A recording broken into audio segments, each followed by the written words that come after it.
ऐसी कंडीशन में जो यूजर है उनको कुछ सवाल वाजिब है और बहुत सारे ऐसे सवाल हैं जिनका आंसर आज हम आपको इस वीडियो के थ्रू देंगे। पहले हमें ये समझना होगा, किसी को भी अगर एक अकाउंट खोलना होता है तो उसके लिए बेसिक नीड क्या होती है। किसी को अगर एक अकाउंट ओपन करना है तो उसमें आपको चाहिए एक आधार कार्ड, उसके साथ साथ एक पैन कार्ड, और आप किसी भी बैंक में जाके अपना जो अकाउंट है उसको ओपन कर सकते हैं।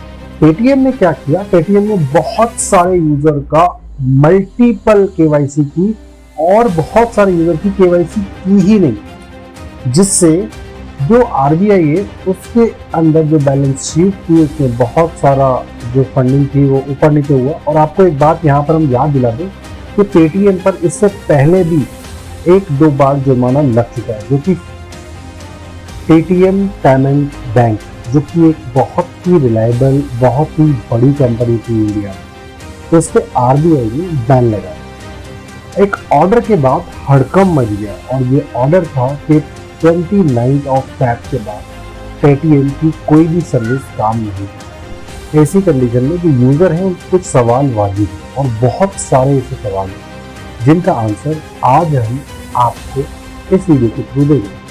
इसमें से कुछ बेसिक सवाल हैं कि ये कार्रवाई हुई कि पेटीएम जो पेमेंट बैंक है क्या वो बंद हो जाएगा, इसका असर किस पर पड़ेगा, और एनसीएमसी जो कार्ड है वो क्या काम करेगा या नहीं, पीओसी और जो साउंड सर्विस है जो बोलता है आप किसी को पेमेंट करते हैं क्या वो काम करेगी या नहीं, अगर आपने पेटीएम से कोई लोन ले रखा है तो वो आपको देना पड़ेगा या नहीं, फास्टैग पेटीएम में हमें देखा होगा फास्टैग आता है वो आपका काम करेगा नहीं, मर्चेंट्स को आप भुगतान यानी कि उनको आप पेमेंट कर सकते हैं या नहीं, और उसके साथ साथ पेटीएम अब आगे क्या करेगा। इन सारे पॉइंट्स पे आज हम आपके साथ बात करने वाले हैं। दोस्तों, जो पेटीएम है वो एक कंपनी है और वो एक बैंकिंग कंपनी है। याद रखिए, पेटीएम जो वॉलेट है वो अलग है और पेटीएम पेमेंट बैंक वो अलग है, दोनों अलग अलग है।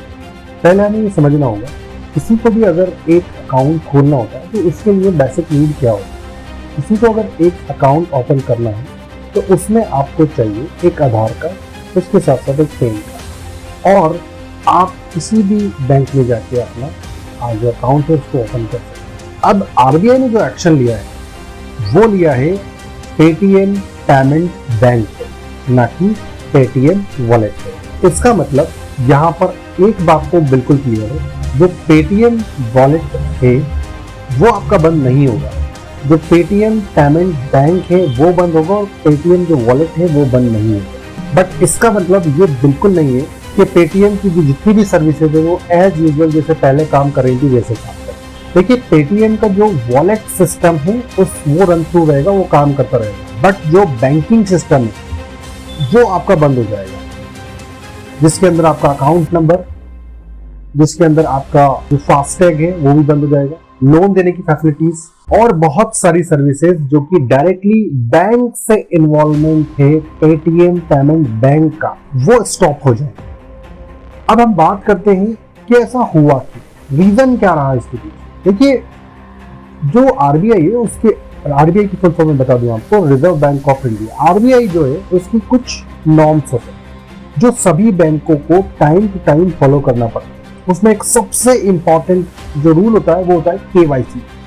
केवाईसी के थ्रू आरबीआई ये आइडेंटिफाई करता है कि उस पर्टिकुलर जो भी कस्टमर है, कंज्यूमर है, उसके कितने अकाउंट है, कहाँ कहाँ अकाउंट है।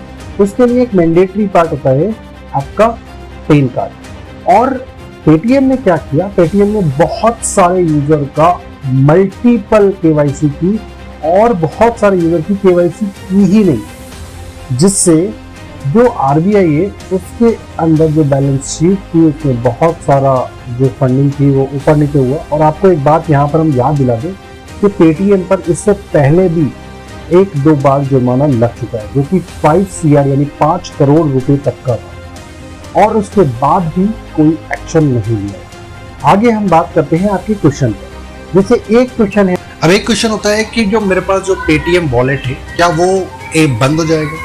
देखिए, ऐप तो बंद नहीं होगा, बट उससे होने वाला ट्रांजैक्शन बंद हो जाएगा। उससे जितना भी आप ट्रांजैक्शन कर रहे हैं वो बंद हो जाएगा। और सबसे स्पेशली बात यहाँ पर ये बात ध्यान रखी जाए कि अगर आपका पेटीएम बैंक में अकाउंट है, पेटीएम बैंक में, पेटीएम पेमेंट बैंक जिसको बोलते हैं, उसमें अंदर अकाउंट है तो वो बिल्कुल फ्रीज हो जाएगा, बिल्कुल बंद हो जाएगा। बट आपके पास अभी टाइम है, 29th ऑफ फैब से बंद होगा वो। उससे पहले पहले आप अपनी सारी सर्विसेज को और अपनी मनी की रिकवरी कर सकते हैं। किस सर्विस पर कितना असर पड़ेगा? देखिए, सर्विसेज जितनी भी हैं उन पर बहुत ज़्यादा असर पड़ेगा, जितनी भी सर्विसेज हो रही है। हाँ, अगर आपको कोई बिल जमा कराना है तो वो यूपीआई के थ्रू आप डायरेक्ट पेटीएम वॉलेट से करा सकते हैं।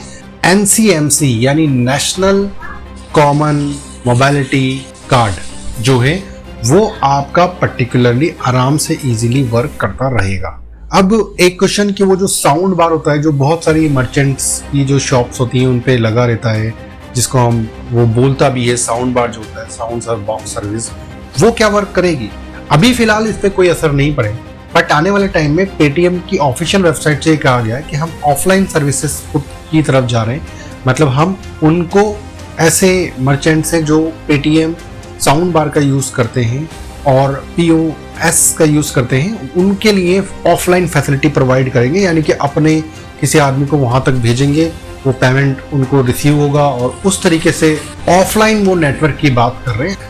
एक क्वेश्चन ये था कि फास्टैग का क्या होगा। देखिए, फास्टैग जो ऐड होता है वो बैंक अकाउंट से ऐड होता है, तो इसका मतलब बिल्कुल जाहिर सा है, बिल्कुल सीधी सी बात है कि फास्टैग आपका 29 के बाद वर्क नहीं करेगा, आपको नया फास्टैग बनवाना पड़ेगा। फास्टैग के साथ साथ आपको एक टैंक भी नया चूज। लोन का क्या होगा? देखिए, लोन के अंदर क्या होता है कि बैंक जो होता है वो थर्ड पार्टी से लेकर आपको लोन प्रोवाइड करता है, तो यहाँ पर 3 जो पार्टीज होती है उनका इन्वॉल्वमेंट होता है।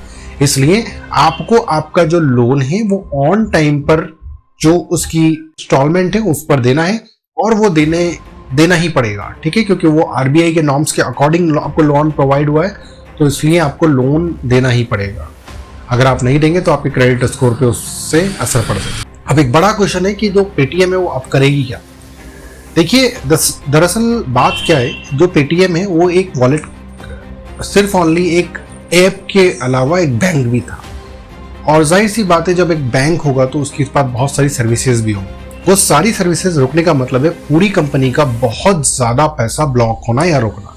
इससे अगर हम अप्रॉक्स एक छोटा सा अनुमान लगाएं तो जो पेटीएम है उसको 300 से लेके 500 CR करोड़ तक का नुकसान हो सकता है। अब ऐसे में जो कंपनी है उसको कुछ दूसरे विकल्प यानी दूसरे रास्ते, दूसरे वेज देखना पड़ेंगे जिससे को कंपनी को एस्टैब्लिश कर सकते हैं, और आने वाले टाइम में ऐसी कोई गलती नहीं हो इस चीज पे देखना पड़ेगा। देखिए, पेटीएम जो है वो एक छोटी मोटी कंपनी तो है नहीं, इसको अगर डिसीजन लिया गया है तो एक बड़ी ही चीज पे लिया गया होगा। खुद आरबीआई के लिए भी एक बहुत बड़ी चीज हुई होगी, बहुत बड़ा डिसीजन होगा कि एक इतनी बड़ी कंपनी को, इतने बड़े बैंक को हम बंद कर दें किसी भी नॉर्म्स के साथ। तो एक ये छोटी बात नहीं है, बहुत बड़ी बात है, और फाइनेंशियली जो चीज़ होती है उसका बहुत ज़्यादा इम्पैक्ट पड़ता है पूरी कंट्री पर भी और पूरे जहाँ जहाँ पर उसका नेटवर्क है उसका।